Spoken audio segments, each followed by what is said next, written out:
Leviticus 1. The Lord called to Moses and spoke to him from the tent of meeting. He said, "Speak to the Israelites and say to them, when anyone among you brings an offering to the Lord, bring as your offering an animal from either the herd or the flock.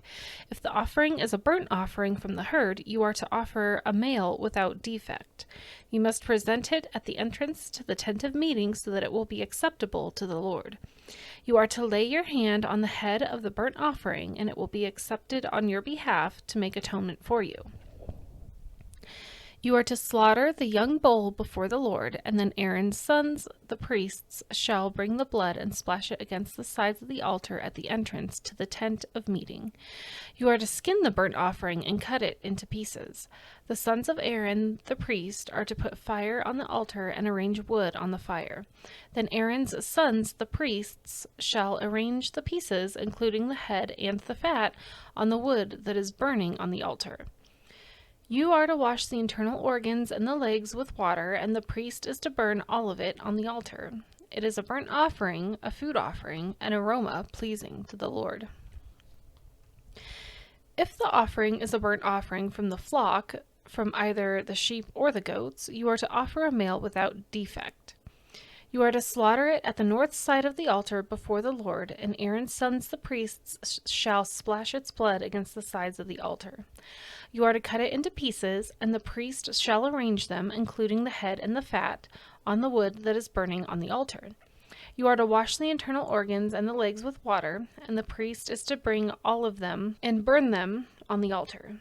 It is a burnt offering, a food offering, an aroma pleasing to the Lord. If the offering to the Lord is a burnt offering of birds, you are to offer a dove or a young pigeon. The priest shall bring it to the altar, wring off the head, and burn it on the altar. Its blood shall be drained out on the side of the altar. He is to remove the crop and the feathers, and throw them down east of the altar where the ashes are. He shall tear it open by the wings, not dividing it completely, and then the priest shall burn it on the wood that is burning on the altar. It is a burnt offering, a food offering, an aroma pleasing to the Lord. Leviticus 2. When anyone brings a grain offering to the Lord, their offering is to be of the finest flour. They are to pour olive oil on it, put incense on it, and take it to Aaron's sons, the priests. The priest shall take a handful of flour and oil together with all the incense, and burn this as a memorial portion on the altar, a food offering, an aroma pleasing to the Lord. The rest of the grain offering belongs to Aaron and his sons. It is a most holy part of the food offerings presented to the Lord. If you bring a grain offering baked in an oven, it is to consist of the finest flour, either thick loaves made without yeast and with olive oil mixed in, or thin loaves made without yeast and brushed with olive oil. If your grain offering is prepared on a griddle, it is to be made of the finest flour mixed with oil and without yeast. Crumble it and pour oil on it. It is a grain offering. If your grain offering is cooked in a pan, it is to be made of the finest flour and some olive oil. Bring the grain offering made of these things to the Lord, present it to the priest, who shall take it to the altar. He shall take out the memorial portion from the grain offering and burn it on the altar as a food offering, an aroma pleasing to the Lord.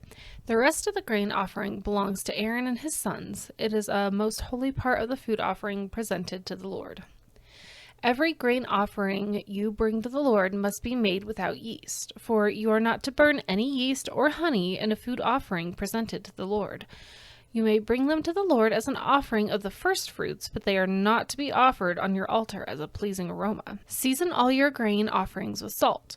Do not leave the salt of the covenant of your God out of your grain offerings. Add salt to all of your offerings. If you bring a grain offering of first fruits to the Lord, offer crushed heads of new grain roasted in the fire. Put oil and incense on it. It is a grain offering. The priest shall burn the memorial portion of the crushed grain and the oil, together with all the incense, as a food offering presented to the Lord. Leviticus 3. If your offering is a fellowship offering, and you offer an animal from the herd, whether male or female, you are to present before the Lord an animal without defect. You are to lay your hand on the head of your offering and slaughter it at the entrance to the tent of meeting. Then Aaron's sons, the priests, shall splash the blood against the sides of the altar.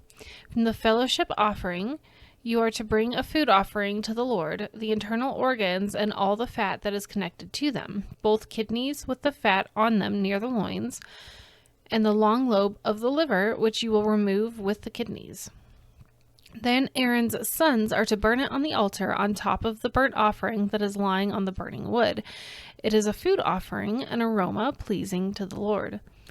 If you offer an animal from the flock as a fellowship offering to the Lord, you are to offer a male or female without defect. If you offer a lamb, you are to present it before the Lord. Lay your hand on its head and slaughter it in front of the tent of meeting. Then Aaron's sons shall splash its blood against the sides of the altar. From the fellowship offering, you are to bring a food offering to the Lord, its fat, the entire fat tail cut off close to the backbone, the internal organs, and all the fat that is connected to them, both kidneys with the fat on them near the loins, and the long lobe of the liver, which you will remove with the kidneys. The priest shall burn them on the altar as a food offering presented to the Lord. If your offering is a goat, you are to present it before the Lord. Lay your hands on its head and slaughter it in front of the tent of meeting. Then Aaron's sons shall splash its blood against the sides of the altar. From what you offer, you are to present this food offering to the Lord, the internal organs and all the fat that is connected to them, both kidneys with the fat on them near the loins, and the long lobe of the liver, which you will remove with the kidneys. The priest shall burn them on the altar as a food offering, a pleasing aroma. All the fat is the Lord's. This is a lasting ordinance for the generations to come. Wherever you live, you must not eat any fat or any blood. Leviticus 4. The Lord said to Moses, "Say to the Israelites, when anyone sins unintentionally and does what is forbidden in any of the Lord's commands, if the anointed priest sins, bringing guilt on the people, he must bring to the Lord a young bull without defect as a sin offering for the sin he has committed. He is to present the bull at the entrance to the tent of meeting before the Lord. He is to lay his hand on its head and slaughter it there before the Lord. Then the anointed priest shall take some of the bull's blood and carry it into the tent of meeting. He is to dip his finger into the blood and sprinkle some of it 7 times before the Lord in front of the curtain of the sanctuary. The priest shall then put some of the blood on the horns of the altar of fragrant incense that is before the Lord in the tent of meeting. The rest of the bull's blood he shall pour out at the base of the altar of burnt offering at the entrance to the tent of meeting. He shall remove all the fat from the bull of the sin offering, all the fat that is connected to the internal organs, both kidneys with the fat on them near the loins, and the long lobe of the liver, which he will remove with the kidneys, just as the fat is removed from the ox sacrificed as a fellowship offering. Then the priest shall burn them on the altar of burnt offering. But the hide of the bull and all its flesh, as well as the head and legs, the internal organs, and the intestines, that is, all the rest of the bull, he must take outside the camp to a place ceremonially clean, where the ashes are thrown, and burn it there in a wood fire on the ash heap. If the whole Israelite community sins unintentionally and does what is forbidden in any of the Lord's commands, even though the community is unaware of the matter, when they realize their guilt and the sin they committed becomes known, the assembly must bring a young bull as a sin offering and present it before the tent of meeting. The elders of the community are to lay their hands on the bull's head before the Lord, and the bull shall be slaughtered before the Lord. Then the anointed priest is to take some of the bull's blood into the tent of meeting. He shall dip his finger into the blood and sprinkle it before the Lord 7 times in front of the curtain. He is to put some of the blood on the horns of the altar that is before the Lord in the tent of meeting. The rest of the blood he shall pour out at the base of the altar of burnt offering at the entrance to the tent of meeting. He shall remove all the fat from it and burn it on the altar, and do with this bull just as he did with the bull for the sin offering. In this way, the priest will make atonement for the community, and they will be forgiven. Then he shall take the bull outside the camp and burn it as he burned the first bull. This is the sin offering for the community. When a leader sins unintentionally and does what is forbidden in any of the commands of the Lord his God. When he realizes his guilt and the sin he has committed becomes known, he must bring his offering, a male goat without defect. He is to lay his hand on the goat's head and slaughter it at the place where the burnt offering is slaughtered before the Lord. It is a sin offering. Then the priest shall take some of the blood of the sin offering with his finger and put it on the horns of the altar of burnt offering and pour out the rest of the blood at the base of the altar. He shall burn all the fat on the altar as he burned the fat of the fellowship offering. In this way, the priest will make atonement for the leader's sin, and he will be forgiven. If any member of the community sins unintentionally and does what is forbidden in any of the Lord's commands, when they realize their guilt and the sin they have committed becomes known, they must bring as their offering for the sin they committed a female goat without defect. They are to lay their hand on the head of the sin offering and slaughter it at the place of the burnt offering. Then the priest is to take some of the blood with his finger and put it on the horns of the altar of burnt offering and pour out the rest of the blood at the base of the altar. They shall remove all the fat, just as the fat is removed from the fellowship offering, and the priest shall burn it on the altar as an aroma pleasing to the Lord. In this way, the priest will make atonement for them, and they will be forgiven. If someone brings a lamb as their sin offering, they are to bring a female without defect. They are to lay their hand on its head and slaughter it for a sin offering at the place where the burnt offering is slaughtered. Then the priest shall take some of the blood of the sin offering with his finger and put it on the horns of the altar of burnt offering and pour out the rest of the blood at the base of the altar. They shall remove all the fat, just as the fat is removed from the lamb of the fellowship offering, and the priest shall burn it on the altar on top of the food offerings presented to the Lord. In this way, the priest will make atonement for them for the sin they have committed, and they will be forgiven. Leviticus 5. If anyone sins because they do not speak up when they hear a public charge to testify regarding something they have seen or learned about, they will be held responsible. If anyone becomes aware that they are guilty, if they unwillingly touch anything ceremonially unclean, whether the carcass of an unclean animal, wild or domestic, or of any unclean creature that moves along the ground, and they are unaware that they have become unclean, but then they come to realize their guilt, or if they touch human uncleanness, anything that would make them unclean, even though they are unaware of it, but then they learn of it and realize their guilt, or if anyone thoughtlessly takes an oath to do anything, whether good or evil, in any matter one might carelessly swear about, even though they are unaware of it, but then they learn of it and realize their guilt. When anyone becomes aware that they are guilty in any of these matters, they must confess in what way they have sinned. As a penalty for the sin they have committed, they must bring to the Lord a female lamb or goat from the flock as a sin offering, and the priest shall make atonement for them for their sin. Anyone who cannot afford a lamb is to bring 2 doves or 2 young pigeons to the Lord as a penalty for their sin, one for a sin offering and the other for a burnt offering. They are to bring them to the priest, who shall first offer the one for the sin offering. He is to wring its head from its neck, not dividing it completely, and is to splash some of the blood of the sin offering against the side of the altar. The rest of the blood must be drained out at the base of the altar. It is a sin offering. The priest shall then offer the other as a burnt offering in the prescribed way and make atonement for them for the sin they have committed, and they will be forgiven. If, however, they cannot afford 2 doves or 2 young pigeons, they are to bring as an offering for their sin 1/10 of an ephah of the finest flour for a sin offering. They must not put olive oil or incense on it because it is a sin offering. They are to bring it to the priest, who shall take a handful of it as a memorial portion and burn it on the altar on top of the food offerings presented to the Lord. It is a sin offering. In this way, the priest will make atonement for them for any of these sins they have committed, and they will be forgiven. The rest of the offering will belong to the priest, as in the case of the grain offering. The Lord said to Moses, "When anyone is unfaithful to the Lord by sinning unintentionally in regard to any of the Lord's holy things, they are to bring to the Lord as a penalty a ram from the flock, one without defect, and of the proper value in silver, according to the sanctuary shekel.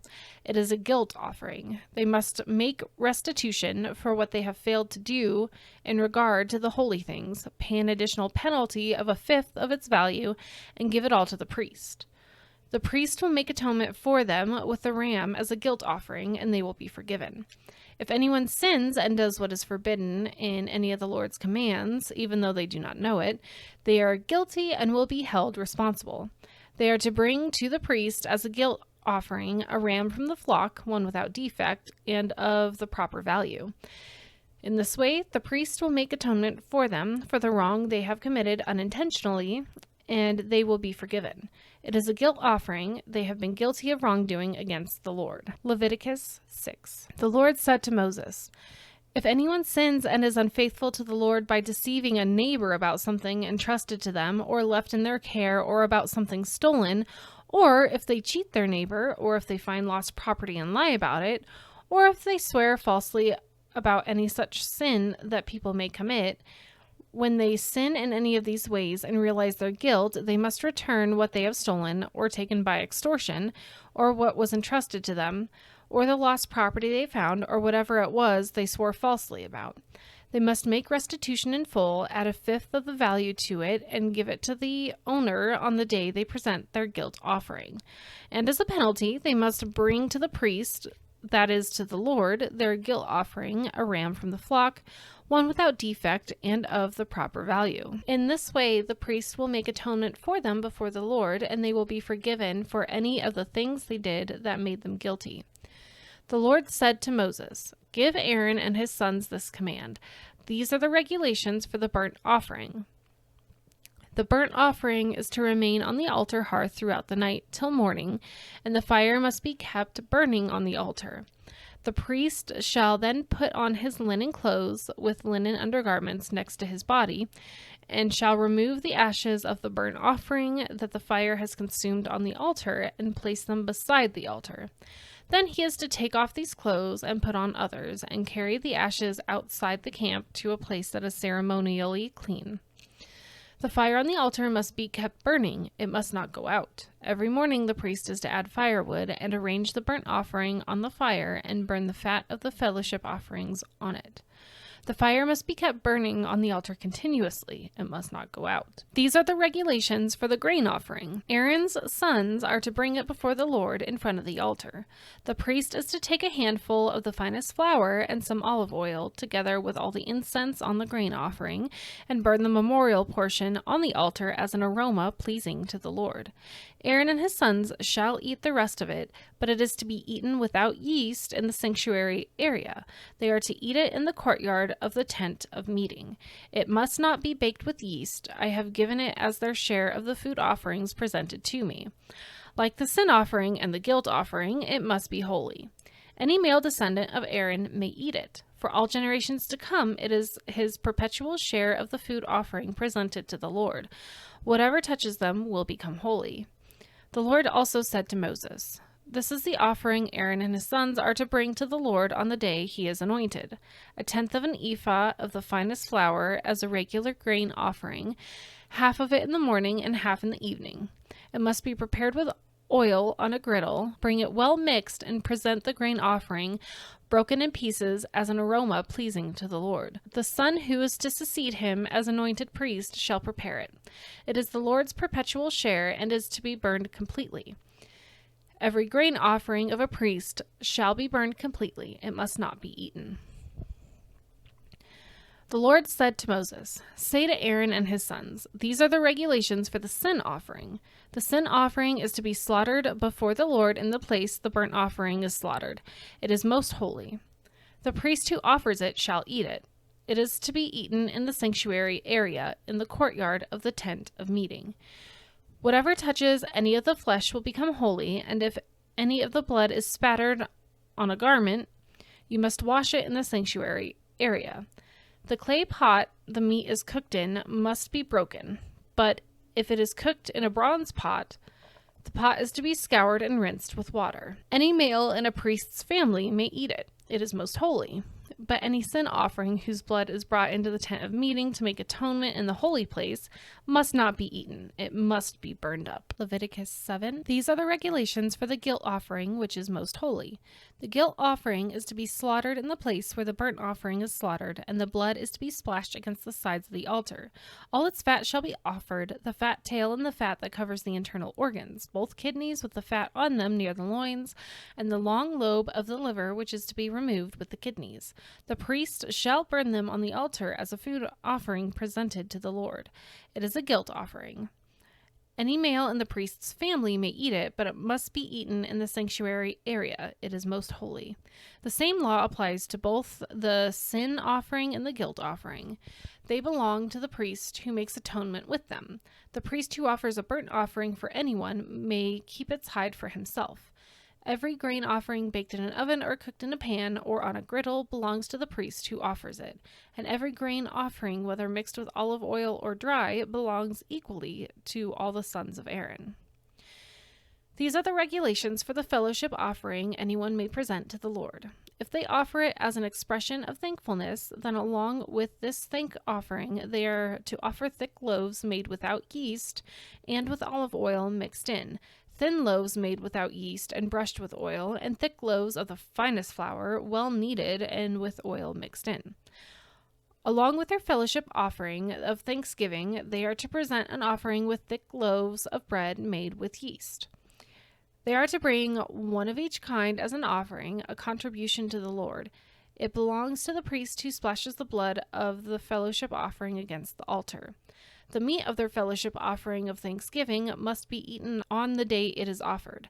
They must leave none of it till morning. If, however, their offering is the result of a vow or is a free will offering, the sacrifice shall be eaten on the day they offer it, but anything left over may be eaten on the next day. Any meat of the sacrifice left over till the third day must be burned up. If any meat of the fellowship offering is eaten on the third day, the one who offered it will not be accepted. It will not be reckoned to their credit, for it has become impure. The person who eats any of it will be held responsible. Meat that touches anything ceremonially unclean must not be eaten. It must be burned up. As for other meat, anyone ceremonially clean may eat it. But if anyone who is unclean eats any meat of the fellowship offering belonging to the Lord, they must be cut off from their people. Anyone who touches something unclean, whether human uncleanness or an unclean animal or any unclean creature that moves along the ground, and then eats any of the meat of the fellowship offering belonging to the Lord, must be cut off from their people. The Lord said to Moses, "Say to the Israelites, do not eat any of the fat of cattle, sheep, or goats. The fat of an animal found dead or torn by wild animals may be used for any other purpose, but you must not eat it. Anyone who eats the fat of an animal from which a food offering may be presented to the Lord must be cut off from their people. And wherever you live, you must not eat the blood of any bird or animal. Anyone who eats blood must be cut off from their people." The Lord said to Moses, "Say to the Israelites, anyone who brings a fellowship offering to the Lord is to bring part of it as their sacrifice to the Lord. With their own hands they are to present the food offering to the Lord. They are to bring the fat together with the breast and wave the breast before the Lord as a wave offering. The priest shall burn the fat on the altar, but the breast belongs to Aaron and his sons. You are to give the right thigh of your fellowship offerings to the priest as a contribution. The son of Aaron who offers the blood and the fat of the fellowship offering shall have the right thigh as his share. From the fellowship offerings of the Israelites, I have taken the breast that is waved and the thigh that is presented, and have given them to Aaron the priest and his sons as their perpetual share from the Israelites. This is the portion of the food offerings presented to the Lord that were allotted to Aaron and his sons on the day they were presented to serve the Lord as priests. On the day they were anointed, the Lord commanded that the Israelites give this to them as their perpetual share for the generations to come. These then are the regulations for the burnt offering, the grain offering, the sin offering, the guilt offering, the ordination offering, and the fellowship offering, which the Lord gave Moses at Mount Sinai in the desert of Sinai on the day he commanded the Israelites to bring their offerings to the Lord. Leviticus 8. The Lord said to Moses, "Bring Aaron and his sons their garments, the anointing oil, the bowl for the sin offering, the 2 rams, and the basket containing bread made without yeast, and gather the entire assembly at the entrance to the tent of meeting." Moses did as the Lord commanded him, and the assembly gathered at the entrance to the tent of meeting. Moses said to the assembly, "This is what the Lord has commanded to be done." Then Moses brought Aaron and his sons forward and washed them with water. He put the tunic on Aaron, tied the sash around him, clothed him with the robe, and put the ephod on him. He also fastened the ephod with a decorative waistband, which he tied around him. He placed the breastpiece on him and put the Urim and Thummim on the breastpiece. Then he placed the turban on Aaron's head and set the gold plate, the sacred emblem, on the front of it, as the Lord commanded Moses. Then Moses took the anointing oil and anointed the tabernacle and everything in it, and so consecrated them. He sprinkled some of the oil on the altar 7 times, anointing the altar and all its utensils and the basin with its stand to consecrate them. He poured some of the anointing oil on Aaron's head and anointed him to consecrate him. Then he brought Aaron's sons forward, put tunics on them, tied sashes around them, and fastened caps on them, as the Lord commanded Moses. He then presented the bowl for the sin offering, and Aaron and his sons laid their hands on its head. Moses slaughtered the bull and took some of its blood, and with his finger he put it on all the horns of the altar to purify the altar. He poured out the rest of the blood at the base of the altar, so he consecrated it to make atonement for it. Moses also took all the fat around the internal organs, the long lobe of the liver, and both kidneys and their fat, and burned it on the altar. But the bull, with its hide and its flesh and its intestines, he burned up outside the camp, as the Lord commanded Moses. He then presented the ram for the burnt offering, and Aaron and his sons laid their hands on its head. Then Moses slaughtered the ram and splashed the blood against the sides of the altar. He cut the ram into pieces and burned the head, the pieces, and the fat. He washed the internal organs and the legs with water and burned the whole ram on the altar. It was a burnt offering, a pleasing aroma, a food offering presented to the Lord, as the Lord commanded Moses. He then presented the other ram, the ram for the ordination, and Aaron and his sons laid their hands on its head. Moses slaughtered the ram and took some of its blood and put it on the lobe of Aaron's right ear and the thumb of his right hand and on the big toe of his right foot. Moses also brought Aaron's sons forward and put some of the blood on the lobes of their right ears, on the thumbs of their right hands, and on the big toes of their right feet. Then he splashed the blood against the sides of the altar. After that, he took the fat tail, all the fat around the internal organs, and the long lobe of the liver, both kidneys and their fat, and the right thigh. And from the basket of bread made without yeast, which was before the Lord, he took one thick loaf with olive oil mixed in, and one thin loaf, and he put these on the fat portions and on the right thigh. He put all these in the hands of Aaron and his sons, and they waved them before the Lord as a wave offering. Then Moses took them from their hands and burned them on the altar on top of the burnt offering as an ordination offering, a pleasing aroma, a food offering presented to the Lord. Moses also took the breast, which was his share of the ordination ram, and waved it before the Lord as a wave offering, as the Lord commanded Moses. Then Moses took some of the anointing oil and some of the blood from the altar and sprinkled them on Aaron and his garments, and on his sons and their garments. So he consecrated Aaron and his garments, and his sons and their garments. Moses then said to Aaron and his sons, "Cook the meat at the entrance to the tent of meeting, and eat it there with the bread from the basket of ordination offerings, as I was commanded. Aaron and his sons are to eat it. Then burn up the rest of the meat and the bread. Do not leave the entrance to the tent of meeting for 7 days, until the days of your ordination are complete. For your ordination will last 7 days. What has been done today was commanded by the Lord to make atonement for you. You must stay at the entrance to the tent of meeting day and night for 7 days and do what the Lord requires, so you will not die, for that is what I have been commanded." So Aaron and his sons did everything the Lord commanded through Moses. Leviticus 9. On the 8th day, Moses summoned Aaron and his sons and the elders of Israel. He said to Aaron, Take a bull calf for your sin offering and a ram for your burnt offering, both without defect, and present them before the Lord. Then say to the Israelites, take a male goat for a sin offering, a calf and a lamb, both a year old and without defect, for a burnt offering, and an ox and a ram for a fellowship offering to sacrifice before the Lord, together with a grain offering mixed with olive oil. For today the Lord will appear to you. They took the things Moses commanded to the front of the tent of meeting, and the entire assembly came near and stood before the Lord. Then Moses said, "This is what the Lord has commanded you to do, so that the glory of the Lord may appear to you." Moses said to Aaron, "Come to the altar and sacrifice your sin offering and your burnt offering, and make atonement for yourself and the people. Sacrifice the offering that is for the people, and make atonement for them as the Lord has commanded." So Aaron came to the altar and slaughtered the calf as a sin offering for himself. His sons brought the blood to him, and he dipped his finger into the blood and put it on the horns of the altar. The rest of the blood he poured out at the base of the altar. On the altar he burned the fat, the kidneys, and the long lobe of the liver from the sin offering, as the Lord commanded Moses. The flesh and the hide he burned up outside the camp. Then he slaughtered the burnt offering. His sons handed him the blood, and he splashed it against the sides of the altar. They handed him the burnt offering piece by piece, including the head, and he burned them on the altar. He washed the internal organs and the legs and burned them on top of the burnt offering on the altar. Aaron then brought the offering that was for the people. He took the goat for the people's sin offering and slaughtered it and offered it for a sin offering, as he did with the first one. He brought the burnt offering and offered it in the prescribed way. He also brought the grain offering, took a handful of it, and burned it on the altar in addition to the morning's burnt offering.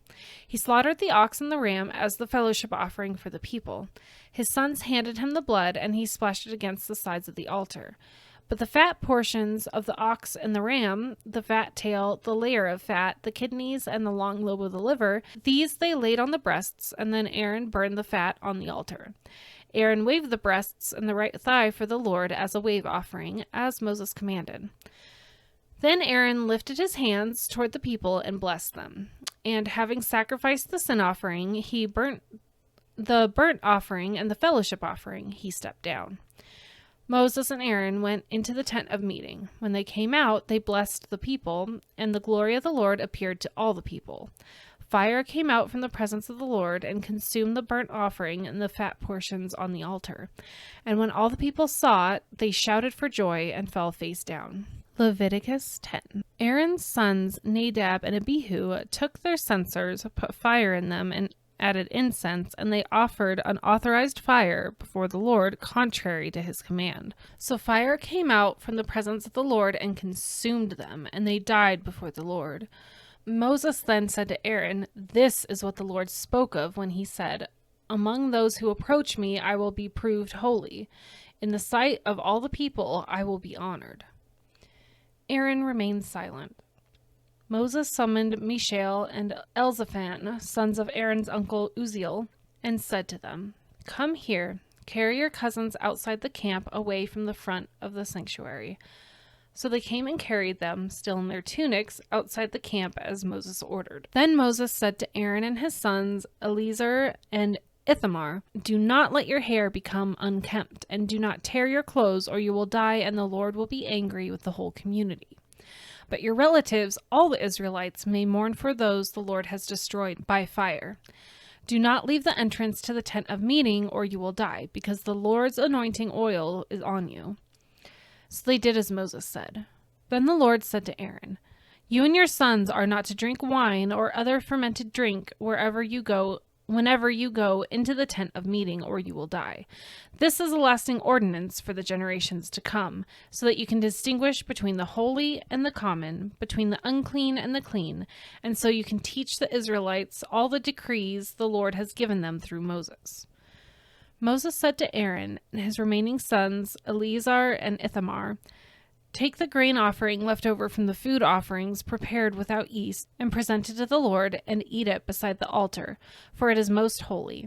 Eat it in the sanctuary area, because it is your share and your son's share of the food offerings presented to the Lord, for so I have commanded. But you and your sons and your daughters may eat the breast that was waved and the thigh that was presented. Eat them in a ceremonially clean place. They have been given to you and your children as your share of the Israelites' fellowship offerings. The thigh that was presented and the breast that was waved must be brought with the fat portions of the food offerings to be waved before the Lord as a wave offering. This will be the perpetual share for you and your children as the Lord has commanded. When Moses inquired about the goat of the sin offering and found that it had been burned up, he was angry with Eleazar and Ithamar, Aaron's remaining sons, and asked, "Why didn't you eat the sin offering in the sanctuary area? It is most holy. It was given to you to take away the guilt of the community by making atonement for them before the Lord. Since its blood was not taken into the holy place, you should have eaten the goat in the sanctuary area as I commanded." Aaron replied to Moses, "Today they sacrificed their sin offering and their burnt offering before the Lord, but such things as this have happened to me. Would the Lord have been pleased if I had eaten the sin offering today?" When Moses heard this, he was satisfied. Leviticus 11. The Lord said to Moses and Aaron, "Say to the Israelites, of all the animals that live on the land, these are the ones you may eat. You may eat any animal that has a divided hoof and that chews the cud. There are some that only chew the cud or only have a divided hoof, but you must not eat them. The camel, though it chews the cud, does not have a divided hoof. It is ceremonially unclean for you. The hyrax, though it chews cud, does not have a divided hoof, and it is unclean for you. The rabbit, though it chews the cud, does not have a divided hoof. It is unclean for you. And the pig, though it has a divided hoof, does not chew the cud. It is unclean for you. You must not eat their meat or touch their carcasses. They are unclean for you. Of all the creatures living in the water and the seas, of all the creatures living in the water of the seas and the streams, you may eat any that have fins and scales. But all the creatures in the seas or streams that do not have fins and scales, whether among the swarming things or among all the other living creatures in the water, you are to regard as unclean. And since you are to regard them as unclean, you must not eat their meat. You must regard their carcasses as unclean. Anything living in the water that does not have fins and scales is to be regarded as unclean by you. These are the birds you are to regard as unclean and not eat because they are unclean: the eagle, the vulture, the black vulture, the red kite, any kind of black kite, any kind of raven, the horned owl, the screech owl, the gull, any kind of hawk, the little owl, the cormorant, the great owl, the white owl, the desert owl, the osprey, the stork, any kind of heron, the hoopoe, and the bat. All flying insects that walk on all fours are to be regarded as unclean by you. There are, however, some flying insects that walk on all fours that you may eat. Of these, you may eat any kind of locust, katydid, cricket, or grasshopper. But all other flying insects that have 4 legs you are to regard as unclean. You will make yourselves unclean by these. Whoever touches their carcasses will be unclean till evening. Whoever picks up one of their carcasses must wash their clothes, and they will be unclean till evening. Every animal that does not have a divided hoof or that does not chew the cud is unclean for you. Whoever touches the carcass of any of them will be unclean. Of all the animals that walk on all fours, those that walk on their paws are unclean for you. Whoever touches their carcasses will be unclean till evening. Anyone who picks up their carcasses must wash their clothes, and they will be unclean till evening. These animals are unclean for you. Of the animals that move along the ground, these are unclean for you: the weasel, the rat, any kind of great lizard, the gecko, the monitor lizard, the wall lizard, the skink, and the chameleon. Of all those that move along the ground, these are unclean for you. Whoever touches them when they are dead will be unclean till evening. When one of them dies and falls on something, that article, whatever its use, will be unclean, whether it is made of wood, cloth, hide, or sackcloth. Put it in water, it will be unclean till evening, and then it will be clean. If one of them falls into a clay pot, everything in it will be unclean, and you must break the pot. Any food you are allowed to eat that has come into contact with water from any such pot is unclean, and any liquid that is drunk from such a pot is unclean. Anything that one of their carcasses falls on becomes unclean. An oven or cooking pot must be broken up. They are unclean, and you are to regard them as unclean. A spring, however, or a cistern for collecting water, remains clean, but anyone who touches one of these carcasses is unclean. If a carcass falls on any seed that are to be planted, they remain clean. But if water has been put on the seed and a carcass falls on it, it is unclean for you. If an animal that you are allowed to eat dies, anyone who touches its carcass will be unclean till evening. Anyone who eats some of its carcass must wash their clothes, and they will be unclean till evening. Anyone who picks up the carcass must wash their clothes, and they will be unclean till evening. Every creature that moves along the ground is to be regarded as unclean. It is not to be eaten. You are not to eat any creature that moves along the ground, whether it moves on its belly or walks on all fours or on many feet. It is unclean. Do not defile yourselves by any of these creatures. Do not make yourselves unclean by means of them, or be made unclean by them. I am the Lord your God. Consecrate yourselves and be holy, because I am holy. Do not make yourselves unclean by any creature that moves along the ground. I am the Lord who brought you up out of Egypt to be your God. Therefore be holy, because I am holy. These are the regulations concerning animals, birds, every living thing that moves about in the water, and every creature that moves along the ground. You must distinguish between the unclean and the clean, between living creatures that may be eaten and those that may not be eaten. Leviticus 12. The Lord said to Moses, "Say to the Israelites, a woman who becomes pregnant and gives birth to a son will be ceremonially unclean for 7 days, just as she is unclean during her monthly period. On the 8th day, the boy is to be circumcised. Then the woman must wait 33 days to be purified from her bleeding. She must not touch anything sacred or go to the sanctuary until the days of her purification are over. If she gives birth to a daughter, for 2 weeks the woman will be unclean as during her period. Then she must wait 66 days to be purified from her bleeding. When the days of her purification for a son or daughter are over, she is to bring to the priest at the entrance to the tent of meeting a year-old lamb for a burnt offering and a young pigeon or a dove for a sin offering. He shall offer them before the Lord to make atonement for her, and then she will be ceremonially clean from her flow of blood. These are the regulations for the woman who gives birth to a boy or a girl. But if she cannot afford a lamb, she is to bring 2 doves or 2 young pigeons, one for a burnt offering and the other for a sin offering. In this way, the priest will make atonement for her, and she will be clean. Leviticus 13. The Lord said to Moses and Aaron, "When anyone has a swelling or a rash or a shiny spot on their skin that may be a defiling skin disease, they must be brought to Aaron the priest or to one of his sons who is a priest.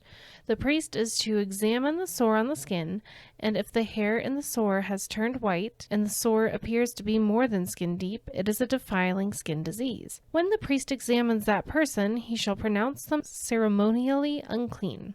If the shiny spot on the skin is white but does not appear to be more than a skin deep, and the hair in it has not turned white, the priest is to isolate the affected person for 7 days. On the 7th day, the priest is to examine them, and if he sees that the sore is unchanged and has not spread in the skin, he is to isolate them for another 7 days.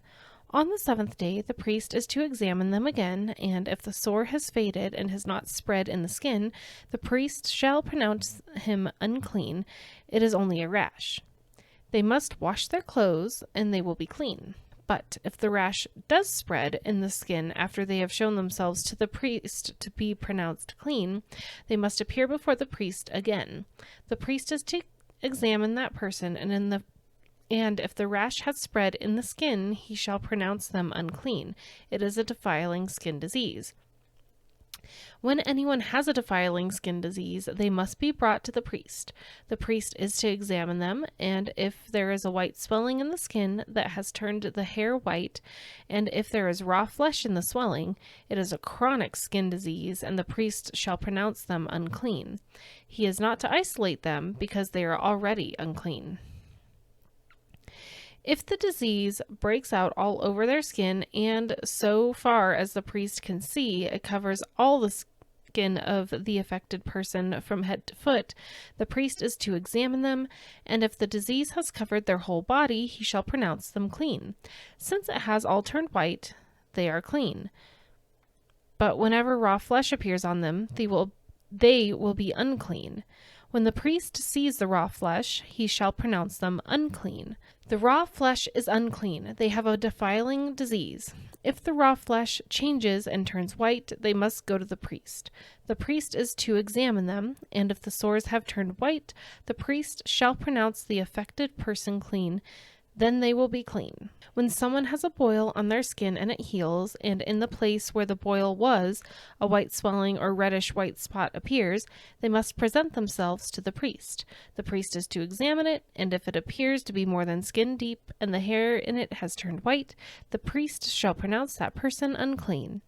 It is a defiling skin disease that has broken out where the boil was, but if, when the priest examines it, there is no white hair in it, and it is not more than skin deep and has faded, then the priest is to isolate them for 7 days. If it is spreading in the skin, the priest shall pronounce them unclean. It is a defiling disease. But if the spot is unchanged and has not spread, it is only a scar from the boil, and the priest shall pronounce them clean. When someone has a burn on their skin and a reddish white or white spot appears in the raw flesh of the burn, the priest is to examine the spot, and if the hair in it has turned white and it appears to be more than skin deep, it is a defiling disease that has broken out in the burn. The priest shall pronounce them unclean. It is a defiling skin disease. But if the priest examines it, and there is no white hair in the spot, and if it is not more than skin deep and has faded, then the priest is to isolate them for 7 days. On the 7th day, the priest is to examine that person, and if it is spreading in the skin, the priest shall pronounce them unclean. It is a defiling skin disease. If, however, the spot is unchanged and has not spread in the skin but has faded, it is a swelling from the burn, and the priest shall pronounce them clean. It is only a scar from the burn. If a man or a woman has a sore on their head or chin, the priest is to examine the sore, and if it appears to be more than skin deep and the hair in it is yellow and thin, the priest shall pronounce them unclean. It is a defiling skin disease on the head or the chin. But if, when the priest examines the sore, it does not seem to be more than skin deep and there is no black hair in it, then the priest is to isolate the affected person for 7 days. On the 7th day, the priest is to examine the sore, and if it has not spread and there is no yellow hair in it and it does not appear to be more than skin deep, then the man or woman must shave themselves except for the affected area, and the priest is to keep them isolated another 7 days. On the 7th day, the priest is to examine the sore, and if it has not spread in the skin and appears to be no more than skin deep, the priest shall pronounce them clean. They must wash their clothes, and they will be clean. But if the sore does spread in the skin after they are pronounced clean, the priest is to examine them, and if he finds that the sore has spread in the skin, he does not need to look for yellow hair. They are unclean. If, however, the sore is unchanged so far as the priest can see, and if the black hair has grown in it, the affected person is healed. They are clean, and the priest shall pronounce them clean. When a man or woman has white spots on the skin, the priest is to examine them, and if the spots are dull white, it is a harmless rash that has broken out on the skin. They are clean. A man who has lost his hair and is bald is clean. If he has lost his hair from the front of his scalp and has a bald forehead, he is clean. But if he has a reddish-white sore on his bald head or forehead, it is a defiling disease breaking out on his head or forehead. The priest is to examine him, and if the swollen sore on his head or forehead is reddish-white like a defiling skin disease, the man is diseased and is unclean. The priest shall pronounce him unclean because of the sore on his head. Anyone with such a defiling disease must wear torn clothes, let their hair be unkempt, cover the lower part of their face, and cry out, "Unclean! Unclean!" As long as they have the disease, they remain unclean. They must live alone. They must live outside the camp. As for any fabric that is spoiled with a defiling mold, and any woolen or linen clothing, any woven or knitted material of linen or wool, any leather or anything made of leather, if the affected area in the fabric, the leather, the woven or knitted material, or any leather article is greenish or reddish, it is a defiling mold and must be shown to the priest. The priest is to examine the affected area and isolate the article for 7 days. On the 7th day he is to examine it, and if the mold has spread in the fabric, the woven or knitted material, or the leather, whatever its use, it is a persistent defiling mold. The article is unclean. He must burn the fabric, the woven or knitted material of wool or linen, or any leather article that has been spoiled. Because the defiling mold is persistent, the article must be burned. But if, when the priest examines it, the mold has not spread in the fabric, the woven or knitted material, or the leather article, he shall order that the soiled article be washed. Then he is to isolate it for another 7 days. After the article has been washed, the priest is to examine it again, and if the mold has not changed its appearance, even though it has not spread, it is unclean. Burn it, no matter which side of the fabric has been spoiled. If, when the priest examines it, the mold has faded after the article has been washed, he is to tear the spoiled part out of the fabric, the leather, or the woven or knitted material. But if it reappears in the fabric, in the woven or knitted material, or in the leather article, it is a spreading mold. Whatever has the mold must be burned. Any fabric, woven or knitted material, or any leather article that has been washed and is rid of the mold must be washed again. Then it will be clean. These are the regulations concerning defiling molds in woolen or linen clothing, woven or knitted material, or any leather article, for pronouncing them clean or unclean. Leviticus 14. The Lord said to Moses, "These are the regulations for any diseased person at the time of their ceremonial cleansing. When they are brought to the priest is to go outside the camp and examine them. If they have been healed of their defiling skin disease, the priest shall order that the 2 live clean birds and some cedar wood, scarlet yarn, and hyssop be brought for the person to be cleansed. Then the priest shall order that one of the birds be killed over fresh water in a clay pot. He is then to take the live bird and dip it, together with the cedar wood, the scarlet yarn, and the hyssop, into the blood of the bird that was killed over the fresh water. 7 times he shall sprinkle the one to be cleansed of the defiling disease, and then pronounce them clean. After that, he is to release the live bird in the open fields. The person to be cleansed must wash their clothes, shave off all their hair, and bathe with water. Then they will be ceremonially clean. After this, they may come into the camp, but they must stay outside their tent for 7 days. On the 7th day, they must shave off all their hair. They must shave their head, their beard, their eyebrows, and the rest of their hair. They must wash their clothes and bathe themselves with water, and they will be clean. On the 8th day, they must bring 2 male lambs and 1 ewe lamb a year old, each without defect, along with 3/10 of an ephah of the finest flour mixed with olive oil for a grain offering, and 1 log of oil. The priest who pronounces them clean shall present both the one to be cleansed and their offerings before the Lord at the entrance to the tent of meeting. Then the priest is to take one of the male lambs and offer it as a guilt offering, along with a log of oil. He shall wave them before the Lord as a wave offering.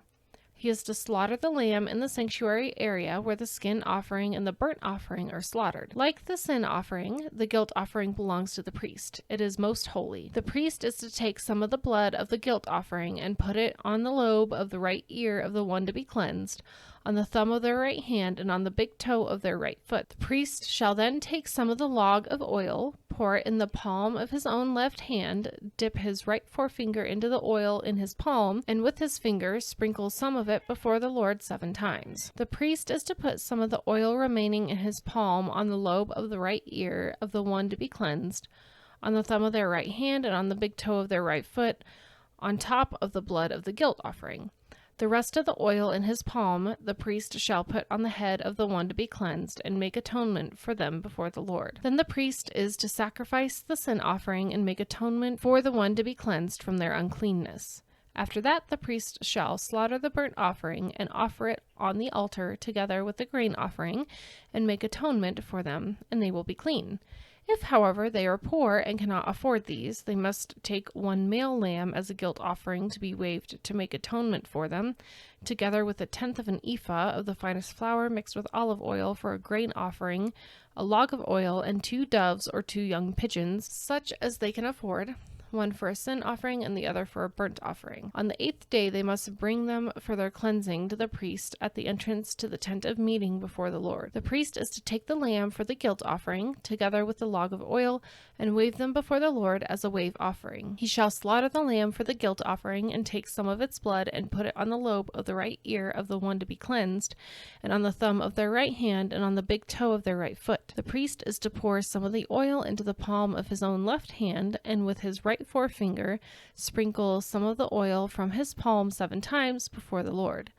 Some of the oil in his palm he is to put on the same places he put the blood of the guilt offering, on the lobe of the right ear of the one to be cleansed, on the thumb of their right hand, and on the big toe of their right foot. The rest of the oil in his palm the priest shall put on the head of the one to be cleansed, to make atonement for them before the Lord. Then he shall sacrifice the doves or the young pigeons, such as the person can afford. One is as a sin offering, and the other as a burnt offering, together with the grain offering. In this way the priest shall make atonement before the Lord on behalf of the one to be cleansed. These are the regulations for anyone who has a defiling skin disease and who cannot afford the regular offerings for their cleansing. The Lord said to Moses and Aaron, "When you enter the land of Canaan, which I am giving you as your possession, and I put a spreading mold in a house in that land, the owner of the house must go and tell the priest, 'I have seen something that looks like a defiling mold in my house.' The priest is to order the house to be emptied before he goes to examine the mold, so that nothing in the house will be pronounced unclean. After this, the priest is to go in and inspect the house. He is to examine the mold on the walls, and if it has greenish or reddish depressions that appear to be deeper than the surface of the wall, the priest shall go out the doorway of the house and close it up for 7 days. On the 7th day the priest shall return to inspect the house. If the mold has spread on the walls, he is to order that the contaminated stones be torn out and thrown into an unclean place outside the town.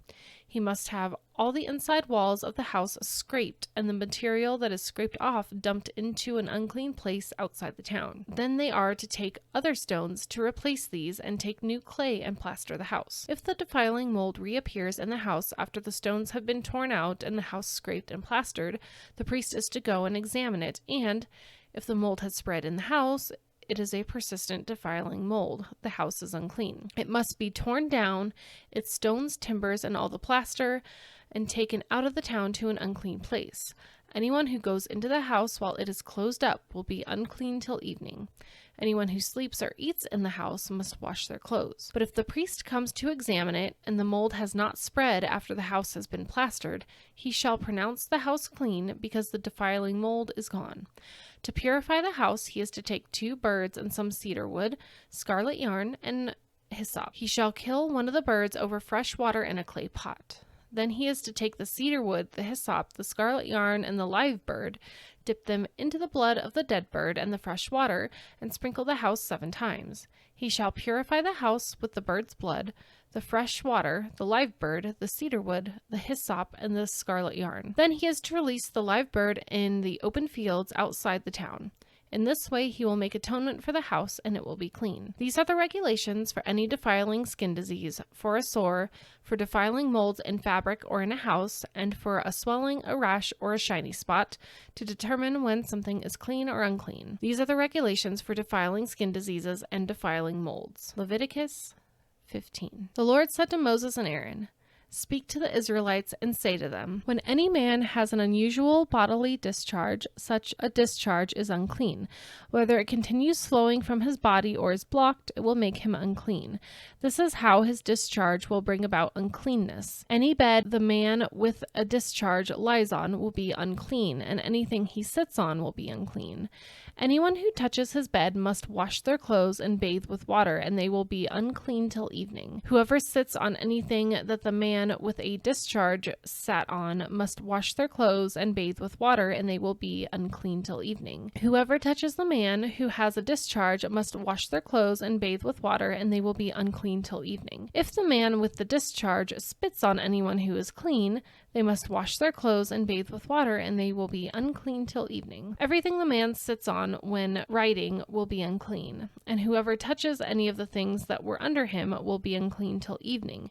Whoever picks up those things must wash their clothes and bathe with water, and they will be unclean till evening. Anyone the man with the discharge touches without rinsing his hands with water must wash their clothes and bathe with water, and they will be unclean till evening. A clay pot that the man touches must be broken, and any wooden article is to be rinsed with water. Anyone the man with a discharge touches without rinsing his hands with water must wash their clothes and bathe with water, and they will be unclean till evening. A clay pot that the man touches must be broken, and any wooden article is to be rinsed with water. When a man is cleansed from his discharge, he is to count off 7 days for his ceremonial cleansing. He must wash his clothes and bathe himself with fresh water, and he will be clean. On the 8th day he must take 2 doves or 2 young pigeons and come before the Lord to the entrance to the tent of meeting and give them to the priest. The priest is to sacrifice them, the one for a sin offering and the other for a burnt offering. In this way he will make atonement before the Lord for the man because of his discharge. When a man has an emission of semen, he must bathe his whole body with water, and he will be unclean till evening. Any clothing or leather that has semen on it must be washed with water, and it will be unclean till evening. When a man has sexual relations with a woman and there is an emission of semen, both of them must bathe with water, and they will be unclean till evening. When a woman has her regular flow of blood, the impurity of her monthly period will last 7 days, and anyone who touches her will be unclean till evening. Anything she lies on during her period will be unclean, and anything she sits on will be unclean. Anyone who touches her bed will be unclean. They must wash their clothes and bathe with water, and they will be unclean till evening. Anyone who touches anything she sits on will be unclean. They must wash their clothes and bathe with water, and they will be unclean till evening. Whether it is the bed or anything she was sitting on, when anyone touches it, they will be unclean till evening. If a man has sexual relations with her and her monthly flow touches him, he will be unclean for 7 days. Any bed he lies on will be unclean. When a woman has a discharge of blood for many days at a time other than her monthly period, or has a discharge that continues beyond her period, she will be unclean as long as she has the discharge, just as in the days of her period. Any bed she lies on while her discharge continues will be unclean, as is her bed during her monthly period, and anything she sits on will be unclean, as during her period. Anyone who touches them will be unclean. They must wash their clothes and bathe with water, and they will be unclean till evening. When she is cleansed from her discharge, she must count off 7 days, and after that she will be ceremonially clean. On the 8th day she must take 2 doves or 2 young pigeons and bring them to the priest at the entrance to the tent of meeting. The priest is to sacrifice one for a sin offering and the other for a burnt offering. In this way he will make atonement for her before the Lord for the uncleanness of her discharge. You must keep the Israelites separate from things that make them unclean, so they will not die in their uncleanness for defiling my dwelling place, which is among them. These are the regulations for a man with a discharge, for anyone made unclean by an emission of semen, for a woman in her monthly period, for a man or a woman with a discharge, and for a man who has sexual relations with a woman who is ceremonially unclean. Leviticus 16. The Lord spoke to Moses after the death of the 2 sons of Aaron who died when they approached the Lord. The Lord said to Moses, "Tell your brother Aaron that he is not to come whenever he chooses into the most holy place behind the curtain in front of the atonement cover on the ark, or else he will die. For I will appear in the cloud over the atonement cover." This is how Aaron is to enter the most holy place. He must first bring a young bull for a sin offering and a ram for a burnt offering. He is to put on the sacred linen tunic with linen undergarments next to his body. He is to tie the linen sash around him and put on the linen turban. These are the sacred garments, so he must bathe himself with water before he puts them on. From the Israelite community, he is to take 2 male goats for a sin offering and a ram for a burnt offering. Aaron is to offer the bull for his own sin offering to make atonement for himself and his household. Then he is to take the 2 goats and present them before the Lord at the entrance to the tent of meeting. He is to cast lots for the 2 goats, 1 lot for the Lord and the other lot for the scapegoat. Aaron shall bring the goat whose lot falls to the Lord and sacrifice it for a sin offering, but the goat chosen by lot as the scapegoat shall be presented alive before the Lord to be used for making atonement by sending it into the wilderness as a scapegoat. Aaron shall bring the bull for his own sin offering to make atonement for himself and his household, and he is to slaughter the bull for its own for his own sin offering. He is to take a censer full of burning coals from the altar before the Lord and 2 handfuls of finely ground fragrant incense and take them behind the curtain. He is to put the incense on the fire before the Lord, and the smoke of the incense will conceal the atonement cover above the tablets of the covenant law, so that he will not die. He is to take some of the bull's blood and with his fingers sprinkle it on the front of the atonement cover. Then he shall sprinkle some of it with his fingers 7 times before the atonement cover. He shall then slaughter the goat for the sin offering for the people, and take its blood behind the curtain, and do with it as he did with the bull's blood. He shall sprinkle it on the atonement cover and in front of it. In this way he will make atonement for the most holy place because of the uncleanness and rebellion of the Israelites, whatever their sins have been. He is to do the same for the tent of meeting, which is among them in the midst of their uncleanness. No one is to be in the tent of meeting from the time Aaron goes in to make atonement in the most holy place until he comes out, having made atonement for himself, his household, and the whole community of Israel. Then he shall come out to the altar that is before the Lord and make atonement for it. He shall take some of the bull's blood and some of the goat's blood and put it on all the horns of the altar. He shall sprinkle some of the blood on it with his fingers 7 times to cleanse it and consecrate it from the uncleanness of the Israelites. When Aaron has finished making atonement for the most holy place, the tent of meeting, and the altar, he shall bring forward the live goat. He is to lay both hands on the head of the live goat and confess over it all the wickedness and rebellion of the Israelites, all their sins, and put them on the goat's head. He shall send the goat away into the wilderness in the care of someone appointed for the task. The goat will carry on itself all their sins to a remote place, and the men shall release it into the wilderness. Then Aaron is to go into the tent of meeting and take off the linen garments he put on before he entered the most holy place, and he is to leave them there. He shall bathe himself with water in the sanctuary area and put on his regular garments. Then he shall come out and sacrifice the burnt offering for himself and the burnt offering for the people, to make atonement for himself and for the people. He shall also burn the fat of the sin offering on the altar. The man who releases the goat as a scapegoat must wash his clothes and bathe himself with water. Afterward he may come into the camp. The bull and the goat for the sin offerings, whose blood was brought into the most holy place to make atonement, must be taken outside the camp. Their hides, flesh, and intestines are to be burned up. The man who burns them must wash his clothes and bathe himself with water. Afterward he may come into the camp. This is to be a lasting ordinance for you. On the 10th day of the 7th month you must deny yourselves and not do any work, whether native-born or foreigner residing among you, because on this day atonement will be made for you, to cleanse you. Then before the Lord you will be cleaned from all your sins. It is a day of Sabbath rest, and you must deny yourselves. It is a lasting ordinance. The priest who is anointed and ordained to succeed his father as high priest is to make atonement.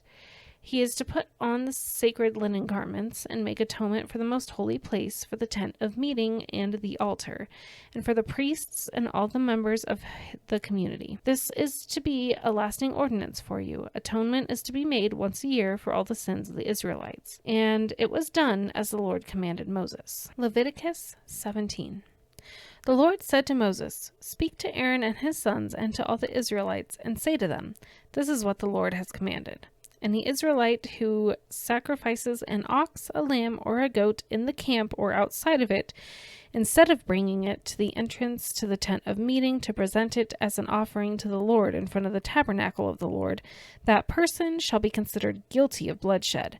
They have shed blood and must be cut off from their people.' This is so the Israelites will bring to the Lord the sacrifices they are now making in the open fields.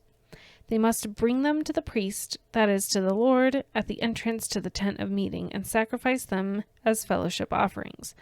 The priest is to splash the blood against the altar of the Lord at the entrance to the tent of meeting, and burn the fat as an aroma pleasing to the Lord. They must no longer offer any of their sacrifices to the goat idols to whom they prostitute themselves. This is to be a lasting ordinance for them and for the generations to come.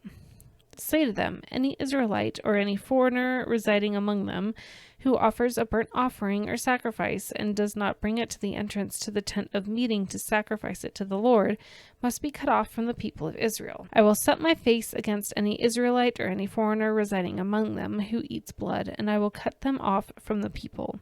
For the life of a creature is in the blood, and I have given it to you to make atonement for yourselves on the altar. It is the blood that makes atonement for one's life. Therefore I say to the Israelites, none of you may eat blood, nor may any foreigner residing among you eat blood. Any Israelite or any foreigner residing among you who hunts any animal or bird that may be eaten must drain out the blood and cover it with earth, because the life of every creature is in its blood. That is why I have said to the Israelites, you must not eat the blood of any creature, because the life of every creature is in its blood. Anyone who eats it must be cut off. Anyone, whether native-born or foreigner, who eats anything found dead or torn by wild animals, must wash their clothes and bathe with water, and they will be ceremonially unclean till evening. Then they will be clean. But if they do not wash their clothes and bathe themselves, they will be held responsible. Leviticus 18. The Lord said to Moses, speak to the Israelites and say to them, I am the Lord your God. You must not do as they do in Egypt, where you used to live, and you must not do as they do in the land of Canaan, where I am bringing you. Do not follow their practices. You must obey my laws and be careful to follow my decrees. I am the Lord your God. Keep my decrees and laws, for the person who obeys them will live by them. I am the Lord. No one is to approach any close relative to have sexual relations. I am the Lord. Do not dishonor your father by having sexual relations with your mother. She is your mother. Do not have relations with her. Do not have sexual relations with your father's wife. That would dishonor your father. Do not have sexual relations with your sister, either your father's daughter or your mother's daughter, whether she was born in the same home or elsewhere. Do not have sexual relations with your son's daughter or your daughter's daughter. That would dishonor you. Do not have sexual relations with the daughter of your father's wife, born to your father. She is your sister. Do not have sexual relations with your father's sister. She is your father's close relative. Do not have sexual relations with your mother's sister, because she is your mother's close relative. Do not dishonor your father's brother by approaching his wife to have sexual relations. She is your aunt. Do not have sexual relations with your daughter-in-law. She is your son's wife. Do not have relations with her. Do not have sexual relations with your brother's wife. That would dishonor your brother.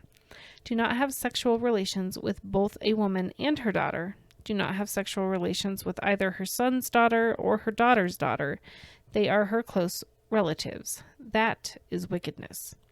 Do not take your wife's sister as a rival wife and have sexual relations with her while your wife is living. Do not approach a woman to have sexual relations during the uncleanness of her monthly period. Do not have sexual relations with your neighbor's wife and defile yourself with her. Do not give any of your children to be sacrificed to Molech, for you must not profane the name of your God. I am the Lord. Do not have sexual relations with a man as one does with a woman. That is detestable. Do not have sexual relations with an animal and defile yourself with it. A woman must not present herself to an animal to have sexual relations with it. That is perversion. Do not defile yourselves in any of these ways, because this is how the nations that I am going to drive out before you became defiled. Even the land was defiled, so I punished it for its sin, and the land vomited out its inhabitants. But you must keep my decrees and my laws. The native-born and the foreigners residing among you must not do any of these detestable things, for all these things were done by the people who lived in the land before you, and the land became defiled. And if you defile the land, it will vomit you out as it vomited out the nations that were before you. Everyone who does any of these detestable things, such persons must be cut off from their people. Keep my requirements and do not follow any of the detestable customs that were practiced before you came, and do not defile yourselves with them. I am the Lord your God. Leviticus 19. The Lord said to Moses, speak to the entire assembly of Israel and say to them, be holy, because I, the Lord your God, am holy. Each of you must respect your mother and father, and you must observe my Sabbaths. I am the Lord your God. Do not turn to idols or make metal gods for yourselves. I am the Lord your God. When you sacrifice a fellowship offering to the Lord, sacrifice it in such a way that it will be accepted on your behalf. It shall be eaten on the day you sacrifice it, or on the next day. Anything left over until the third day must be burned up. If any of it is eaten on the third day, it is impure and will not be accepted. Whoever eats it will be held responsible because they have desecrated what is holy to the Lord. They must be cut off from their people. When you reap the harvest of your land, do not reap to the very edges of your field or gather the gleanings of your harvest. Do not go over your vineyard a second time or pick up the grapes that have fallen. Leave them for the poor and the foreigner. I am the Lord your God. Do not steal. Do not lie. Do not deceive one another. Do not swear falsely by my name, and so profane the name of your God. I am the Lord. Do not defraud or rob your neighbor. Do not hold back the wages of a hired worker overnight. Do not curse the deaf or put a stumbling block in front of the blind, but fear your God. I am the Lord.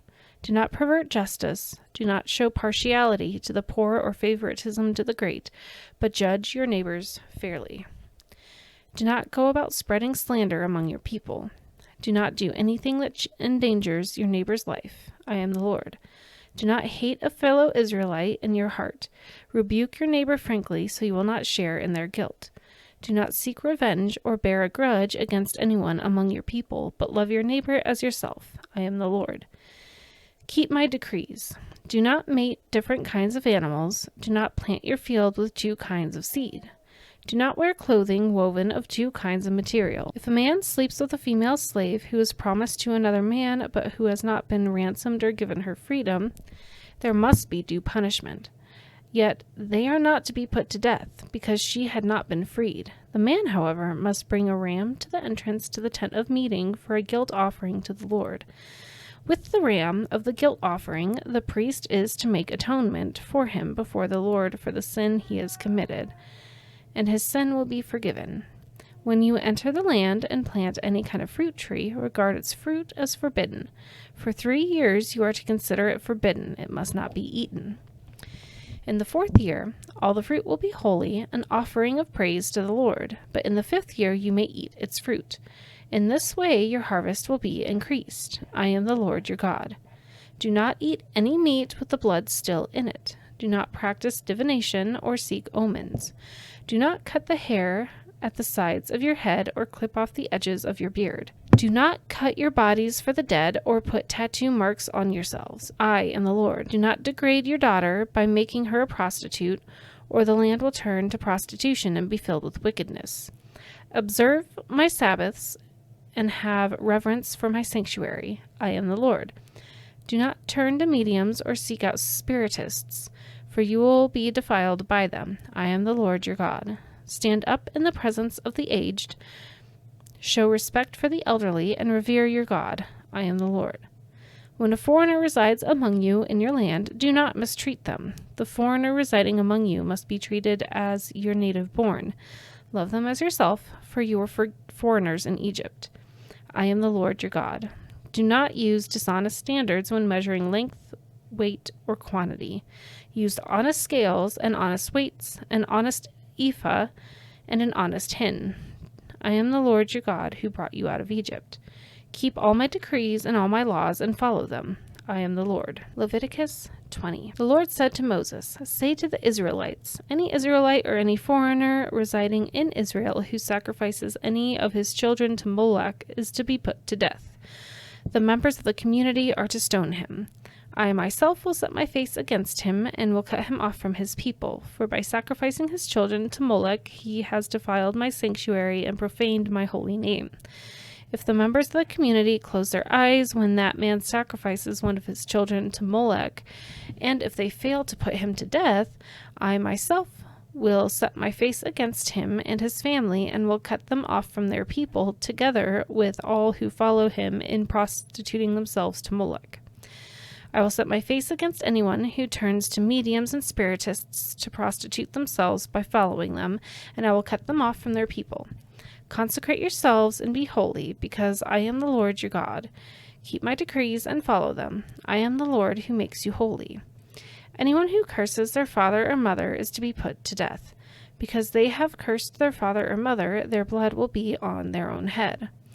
If a man commits adultery with another man's wife, with the wife of his neighbor, both the adulterer and the adulteress are to be put to death. If a man has sexual relations with his father's wife, he has dishonored his father.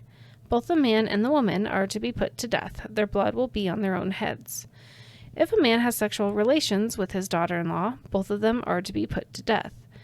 What they have done is a perversion. Their blood will be on their own heads. If a man has sexual relations with a man as one does with a woman, both of them have done what is detestable. They are to be put to death. Their blood will be on their own heads. If a man marries both a woman and her mother, it is wicked. Both he and they must be burned in the fire, so that no wickedness will be among you. If a man has sexual relations with an animal, he is to be put to death, and you must kill the animal. If a woman approaches an animal to have sexual relations with it, kill both the woman and the animal. They are to be put to death. Their blood will be on their own heads. If a man marries his sister, the daughter of either his father or his mother, and they have sexual relations, it is a disgrace. They are to be publicly removed from their people. He has dishonored his sister and will be held responsible. If a man has sexual relations with a woman during her monthly period, he has exposed the source of her flow, and he has also uncovered it. Both of them are to be cut off from their people. Do not have sexual relations with the sister of either your mother or your father, for that would dishonor a close relative. Both of you would be held responsible. If a man has sexual relations with his aunt, he has dishonored his uncle. They will be held responsible. They will die childless. If a man marries his brother's wife, it is an act of impurity. He has dishonored his brother. They will be childless. Keep all my decrees and laws and follow them, so that the land where I am bringing you to live may not vomit you out. You must not live according to the customs of the nations I am going to drive out before you, because they did all these things. I abhorred them. But I said to you, you will possess their land. I will give it to you as an inheritance, a land flowing with milk and honey. I am the Lord your God, who has set you apart from the nations. You must therefore make a distinction between clean and unclean animals, and between unclean and clean birds. Do not defile yourselves by any animal or bird or anything that moves along the ground, those that I have set apart as unclean for you.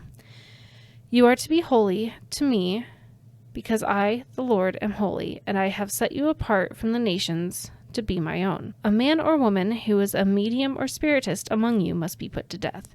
You are to stone them. Their blood will be on their own heads. Leviticus 21. The Lord said to Moses, Speak to the priests, the sons of Aaron, and say to them, A priest must not make himself ceremonially unclean for any of his people who die, except for a close relative, such as his mother or father, his son or daughter, his brother, or an unmarried sister who is dependent on him since she has no husband. For her he may make himself unclean. He must not make himself unclean for people related to him by marriage, and so defile himself. Priests must not shave their heads or shave off the edges of their beards or cut their bodies. They must be holy to their God and must not profane the name of their God. Because they present the food offerings to the Lord, the food of their God, they are to be holy. They must not marry women defiled by prostitution or divorced from their husbands, because priests are holy to their God. Regard them as holy, because they offer up the food of your God. Consider them holy, because I, the Lord, am holy, I who make you holy. If a priest's daughter defiles herself by becoming a prostitute, she disgraces her father. She must be burned in the fire.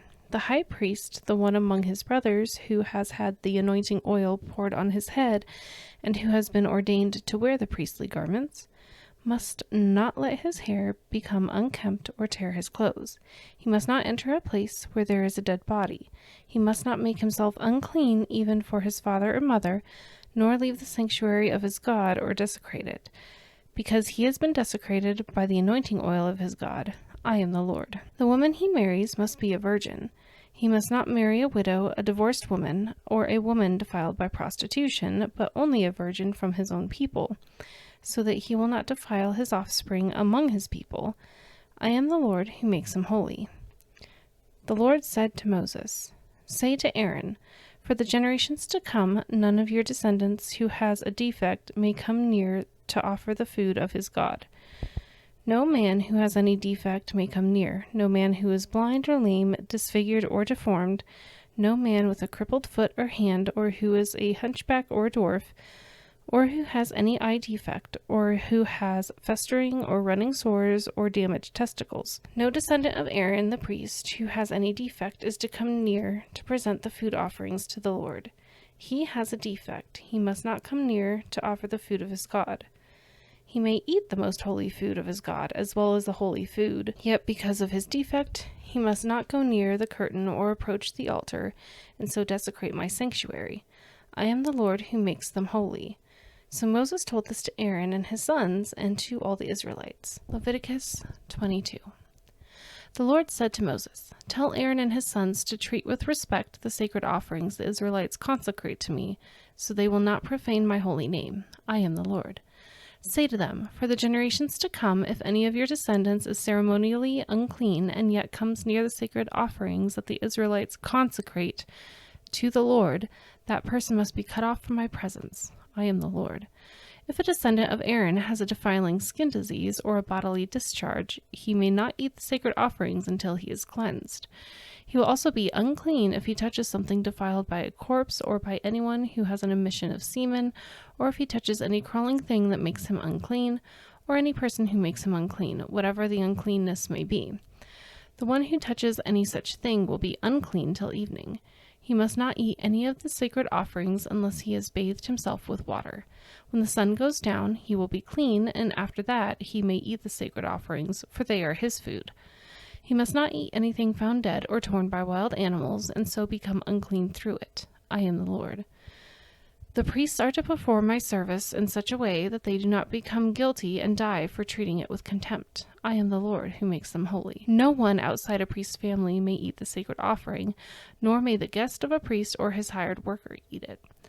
But if a priest buys a slave with money, or if slaves are born in his household, they may eat his food.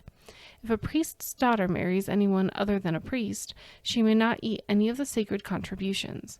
But if a priest's daughter becomes a widow or is divorced, yet has no children, and she returns to live in her father's household as in her youth, she may eat her father's food.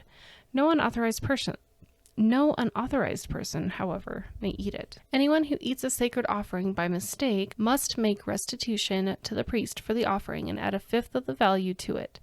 The priests must not desecrate the sacred offerings the Israelites present to the Lord by allowing them to eat the sacred offerings and so bring upon them guilt requiring payment. I am the Lord who makes them holy.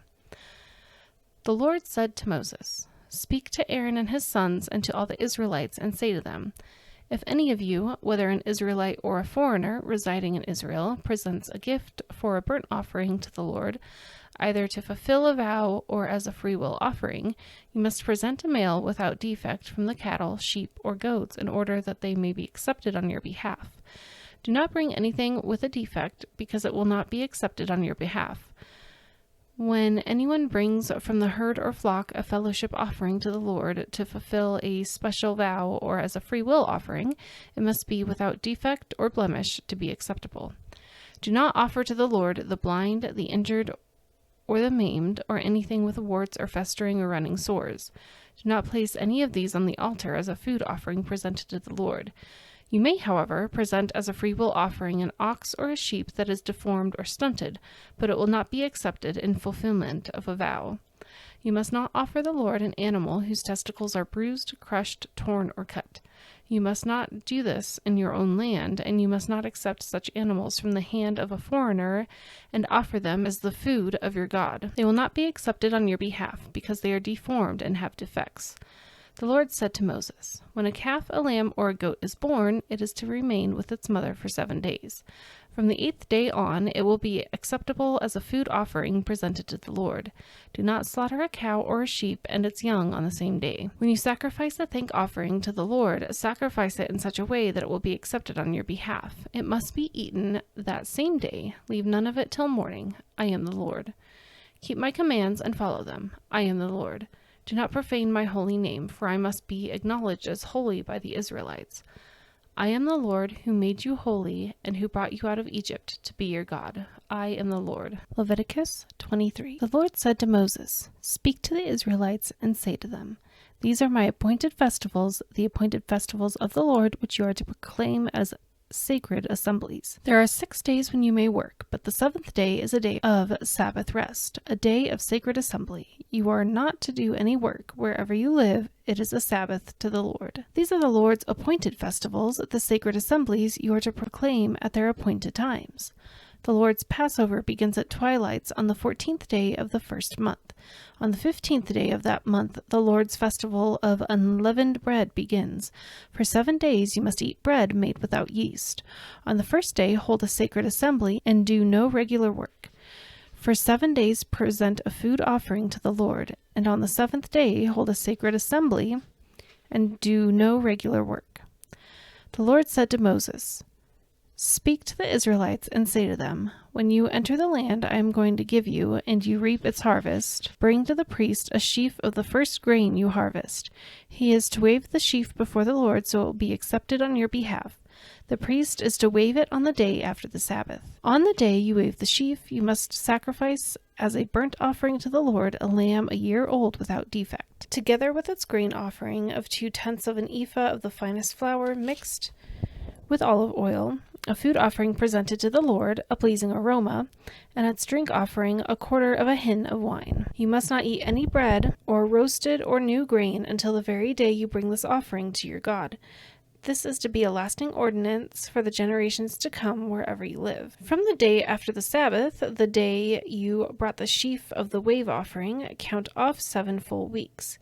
Count off 50 days up to the day after the 7th Sabbath, and then present an offering of new grain to the Lord.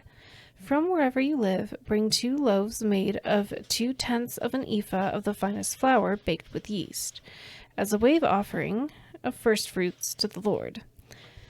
Present with this bread 7 male lambs, each a year old and without defect, 1 young bull and 2 rams. They will be a burnt offering to the Lord, together with their grain offerings and drink offerings, a food offering, an aroma pleasing to the Lord. Then sacrifice 1 male goat for a sin offering, and 2 lambs, each a year old, for a fellowship offering. The priest is to wave the 2 lambs before the Lord as a wave offering, together with the bread of the first fruits. They are a sacred offering to the Lord for the priest. On that same day you are to proclaim a sacred assembly and do no regular work. This is to be a lasting ordinance for the generations to come wherever you live.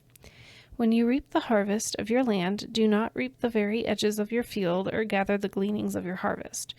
Leave them for the poor and for the foreigner residing among you. I am the Lord your God. The Lord said to Moses, "Say to the Israelites, on the first day of the 7th month you are to have a day of Sabbath rest, a sacred assembly commemorated with trumpet blasts. Do no regular work, but present a food offering to the Lord." The Lord said to Moses, "The 10th day of the 7th month is the Day of Atonement. Hold a sacred assembly and deny yourselves and present a food offering to the Lord. Do not do any work on that day, because it is a day of atonement, when atonement is made for you before the Lord your God. Those who do not deny themselves on that day must be cut off from their people. I will destroy from among their people anyone who does any work on that day. You shall do no work at all. This is to be a lasting ordinance for the generations to come wherever you live. It is a day of Sabbath rest for you, and you must deny yourselves. From the evening of the 9th day of the month until the following evening, you are to observe your Sabbath." The Lord said to Moses, "Say to the Israelites, on the 15th day of the 7th month, the Lord's festivals of tabernacle begins, and it lasts for 7 days. The first day is a sacred assembly. Do no regular work. For 7 days, present food offerings to the Lord, and on the 8th day, hold a sacred assembly and present food offerings to the Lord. It is the closing special assembly. Do no regular work. These are the Lord's appointed festivals, which you are to proclaim as sacred assemblies for bringing food offerings to the Lord, the burnt offerings and grain offerings, sacrifices and drink offerings required for each day.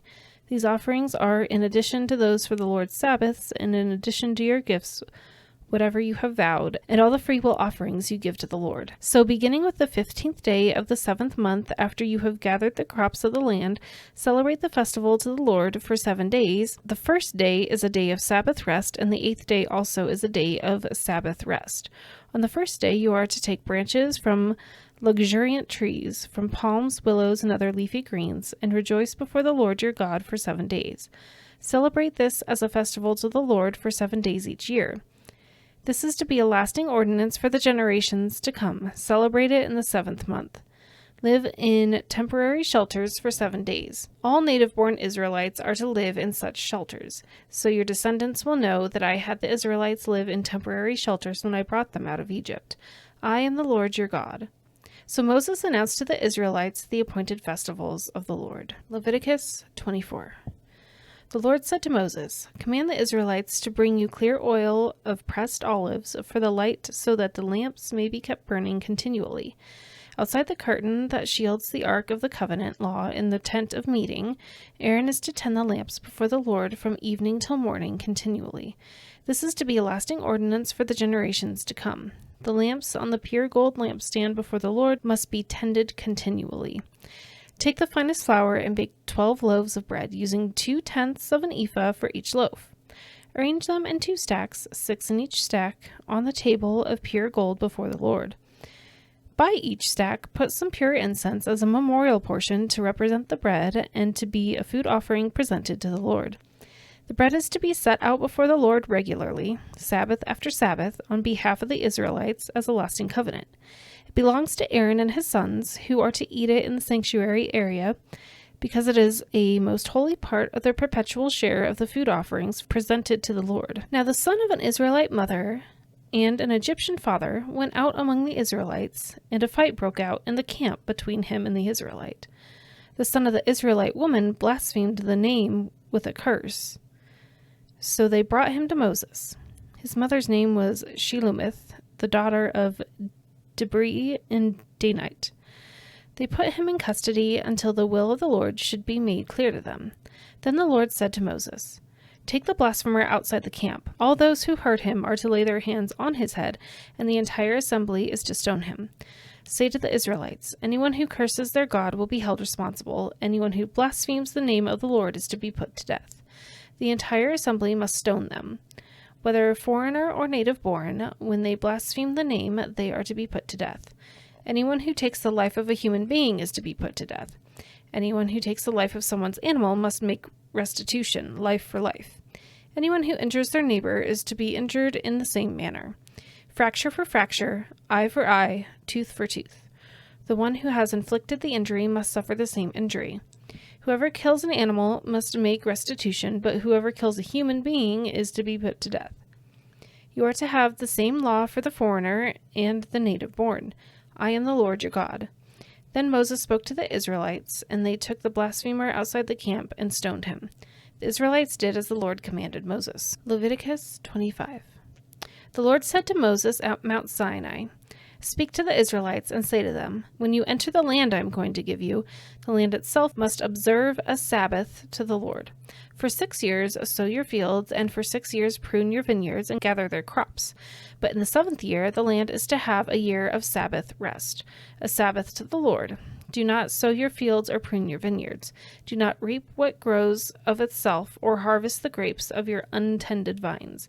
The land is to have a year of rest. Whatever the land yields during the Sabbath year will be food for you, for yourself, your male and female servants, and the hired worker and temporary resident who lives among you, as well as for your livestock and the wild animals in your land. Whatever the land produces may be eaten. Count off 7 Sabbath years, 7 times 7 years, so that the 7 Sabbath years amount to a period of 49 years. Then have the trumpet sounded everywhere on the 10th day of the 7th month on the Day of Atonement. Sound the trumpet throughout your land. Consecrate the 50th year and proclaim liberty throughout the land to all its inhabitants. It shall be a jubilee for you. Each of you is to return to your family property and your own clan. The 50th year shall be a jubilee for you. Do not sow and do not reap what grows of itself or harvest the untended vines. For it is a jubilee and is to be holy for you. Eat only what is taken directly from the fields. In this year of Jubilee, everyone is to return to their own property. If you sell land to any of your own people or buy land from them, do not take advantage of each other. You are to buy from your own people on the basis of the number of years since the Jubilee, and they are to sell to you on the basis of the number of years left for harvesting crops. When the years are many, you are to increase the price, and when the years are few, you are to decrease the price, because what is really being sold to you is the number of crops. Do not take advantage of each other, but fear your God. I am the Lord your God. Follow my decrees and be careful to obey my laws, and you will live safely in the land. Then the land will yield its fruit, and you will eat your fill and live there in safety. You may ask, what will we eat in the 7th year, if we do not plant or harvest our crops? I will send you such a blessing in the 6th year that the land will yield enough for 3 years. While you plant during the 8th year, you will eat from the old crop and will continue to eat from it until the harvest of the 9th year comes in. The land must not be sold permanently, because the land is mine, and you reside in my land as foreigners and strangers. Throughout the land you hold as a possession, you must provide for the redemption of the land. If one of your fellow Israelites becomes poor and sells some of their property, their nearest relative is to come and redeem what they have sold. If, however, there is no one to redeem it for them, but later they prosper and acquire sufficient means to redeem it themselves, they are to determine the value for the years since they sold it and refund the balance to the one to whom they sold it. They can then go back to their own property. But if they do not acquire the means to repay, what is sold will remain in the possession of the buyer until the year of the Jubilee. It will be returned in the Jubilee, and they can then go back to their property. Anyone who sells a house in a walled city remains the right of redemption a full year after its sale. During that time, the seller may redeem it. If it is not redeemed before a full year has passed, the house in the walled city shall belong permanently to the buyer and the buyer's descendants. It is not to be returned in the Jubilee. But houses in villages without walls around them are to be considered as belonging to the open country. They can be redeemed, and they are to be returned in the Jubilee. The Levites always have the right to redeem their houses in the Levitical towns which they possess. So the property of the Levites is redeemable, that is, a house sold in any town they hold, and is to be returned in the Jubilee, because the houses and the towns of the Levites are the property among the Israelites. But the pasture land belonging to their towns must not be sold. It is their permanent possession. If any of your fellow Israelites become poor and are unable to support themselves among you, help them as you would a foreigner and stranger, so they can continue to live among you. Do not take interest or any profit from them, but fear your God, so that they may continue to live among you. You must not lend them money at interest or sell them food at a profit. I am the Lord your God, who brought you out of Egypt to give you the land of Canaan and to be your God. If any of your fellow Israelites becomes poor and sell themselves to you, do not make them work as slaves. They are to be treated as hired workers or temporary residents among you. They are to work until the year of the Jubilee. Then they and their children are to be released, and they will go back to their own clans, to the property of their ancestors, because the Israelites are my servants, whom I brought out of Egypt. They must not be sold as slaves. Do not rule over them ruthlessly, but fear your God. Your male and female slaves are to come from the nations around you. From them you may buy slaves. You may also buy some of the temporary residents living among you, and members of their clans born in your country, and they will become your property. You can bequeath them to your children as inherited property, and can make them slaves for life, but you must not rule over your fellow Israelites ruthlessly.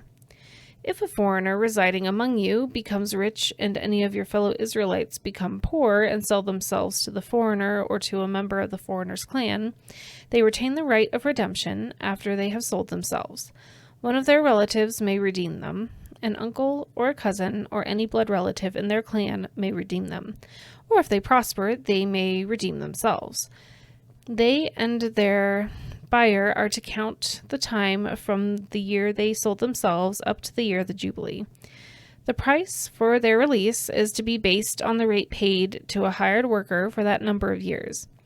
If many years remain, they must pay for their redemption a larger share of the price paid for them. If only a few years remain until the year of the Jubilee, They are to compute that and pay for their redemption accordingly. They are to be treated as workers hired from year to year. You must see to it that those to whom they owe service do not rule over them ruthlessly. Even if someone is not redeemed in any of these ways, they and their children are to be released in the year of the Jubilee. For the Israelites belong to me as servants. They are my servants, whom I brought out of Egypt. I am the Lord your God. Leviticus 26. Do not make idols or set up an image or a sacred stone for yourselves, and do not place a carved stone in your land to bow down before it. I am the Lord your God. Observe my Sabbaths and have reverence for my sanctuary. I am the Lord. If you follow my decrees and are careful to obey my commands, I will send you rain in its season, and the ground will yield its crops and the trees their fruit. Your threshing will continue until grape harvest, and the grape harvest will continue until planting, and you will eat all the food you want and live in safety in your land. I will grant peace in the land, and you will lie down, and no one will make you afraid. I will remove wild beasts from the land, and the sword will not pass through your country. You will pursue your enemies, and they will fall by the sword before you. 5 of you will chase 100, and 100 of you will chase 10,000, and your enemies will fall by the sword before you. I will look on you with favor, and make you fruitful, and increase your numbers, and I will keep my covenant with you. You will still be eating last year's harvest, when you will have to move it out and make room for the new. I will put my dwelling place among you, and I will not abhor you. I will walk among you and be your God, and you will be my people. I am the Lord your God, who brought you out of Egypt, so that you would no longer be slaves to the Egyptians. I broke the bars of your yoke and enabled you to walk with heads held high. But if you will not listen to me and carry out all these commands, and if you reject my decrees and abhor my laws and fail to carry out all my commands and so violate my covenant, then I will do this to you. I will bring on your sudden terror, wasting diseases and fever that will destroy your sight and sap your strength. You will plant seed in vain, because your enemies will eat it. I will set my face against you, so that you will be defeated by your enemies. Those who hate you will rule over you, and you will flee even when no one is pursuing you. If, after all this, you will not listen to me, I will punish you for your sins 7 times over. I will break down your stubborn pride and make the sky above you like iron, and the ground beneath you like bronze. Your strength will be spent in vain, because your soil will not yield its crops, nor will the trees of your land yield their fruit. If you remain hostile toward me and refuse to listen to me, I will multiply your afflictions 7 times over, as your sins deserve. I will send wild animals against you, and they will rob you of your children, destroy your cattle, and make you so few in number that your roads will be deserted. If, in spite of these things, you do not accept my correction, but continue to be hostile toward me, I myself will be hostile towards you, and will afflict you for your sins 7 times over. And I will bring the sword on you to avenge the breaking of the covenant. When you withdraw into your cities, I will send a plague among you, and you will be given into enemy hands. When I cut off your supply of bread, 10 women will be able to bake your bread in one oven, and they will dole out the bread by weight. You will eat, but you will not be satisfied. If, in spite of this, you still do not listen to me, but continue to be hostile toward me, then in my anger I will be hostile toward you, and I myself will punish you for your sins 7 times over. You will eat the flesh of your sons and the flesh of your daughters. I will destroy your high places, cut down your incense altars, and pile your dead bodies on the lifeless forms of your idols, and I will abhor you. I will turn your cities into ruins and lay waste to your sanctuaries, and I will take no delight in the pleasing aroma of your offerings. I myself will lay the waste to the land, so that your enemies who live there will be appalled. I will scatter you among the nations, and will draw out my sword and pursue you. Your land will be laid waste, and your cities will lie in ruins. Then the land will enjoy its Sabbath years all the time that it lies desolate, and you are in the country of your enemies. Then the land will rest and enjoy its Sabbaths. All the time that it lies in desolate, the land will have the rest it did not have during the Sabbaths you lived in it. As for those of you who are left, I will make their hearts so fearful in the lands of their enemies that the sound of a wind-blown leaf will put them to flight. They will run as though fleeing from the sword, and they will fall even though no one is pursuing them. They will stumble over one another as though fleeing from the sword, even though no one is pursuing them. So you will not be able to stand before your enemies. You will perish among the nations. The land of your enemies will devour you. Those of you who are left will waste away in the lands of their enemies because of their sins. Also, because of their ancestors' sins, they will waste away. But if they will confess their sins and the sins of their ancestors, their unfaithfulness and their hostility toward me, which made me hostile toward them so that I sent them into the land of their enemies, then when their uncircumcised hearts are humbled and they pay for their sins, I will remember my covenant with Jacob, and my covenant with Isaac, and my covenant with Abraham. And I will remember the land, for the land will be deserted by them, and will enjoy its Sabbaths while it lies desolate without them. They will pay for their sins because they rejected my laws and abhorred my decrees. Yet, in spite of this, when they are in the land of their enemies, I will not reject them or abhor them so as to destroy them completely, breaking my covenant with them. I am the Lord their God, but for their sake I will remember the covenant with their ancestors whom I brought out of Egypt in the sight of the nations to be their God. I am the Lord.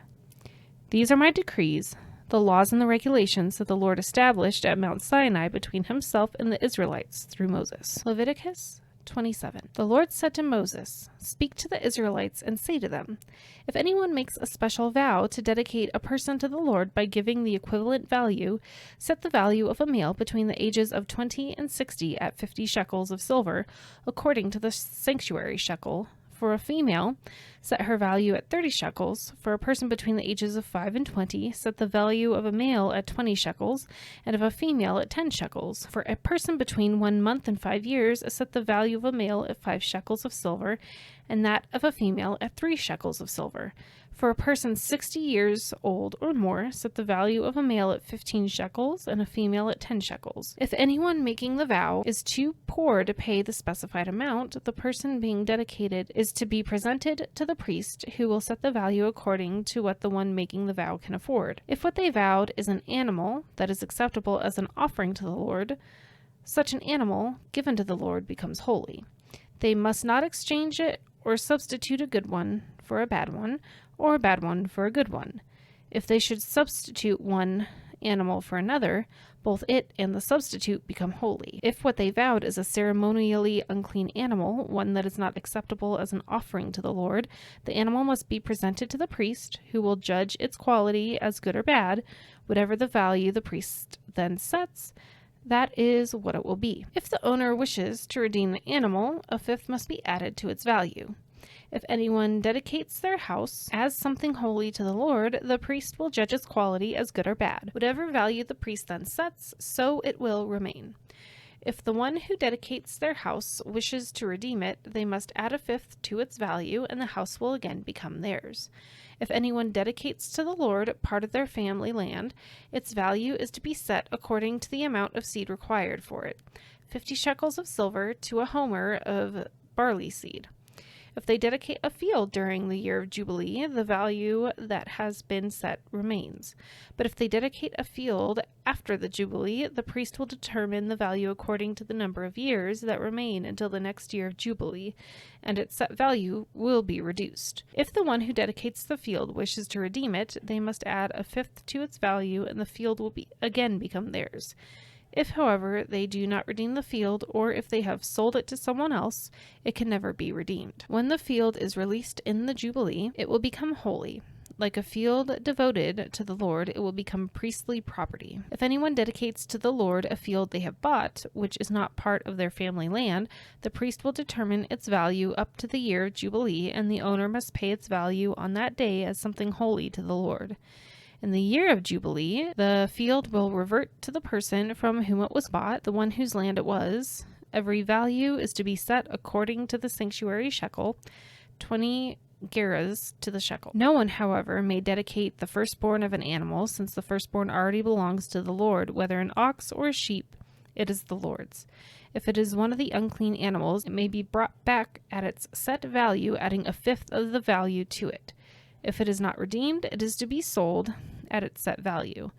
But nothing that a person owns and devotes to the Lord, whether a human being or an animal or family land, may be sold or redeemed. Everything so devoted is most holy to the Lord. No person devoted to destruction may be ransomed. They are to be put to death. A tithe of everything from the land, whether grain from the soil or fruit from the trees, belongs to the Lord. It is holy to the Lord. Whoever would redeem any other tithe must add a fifth of the value to it. Every tithe of the herd and flock, every 10th animal that passes under the shepherd's rod, will be holy to the Lord. No one may pick out the good from the bad or make any substitution. If anyone does make a substitution, both the animal and its substitute become holy and cannot be redeemed. These are the commands the Lord gave Moses at Mount Sinai for the Israelites.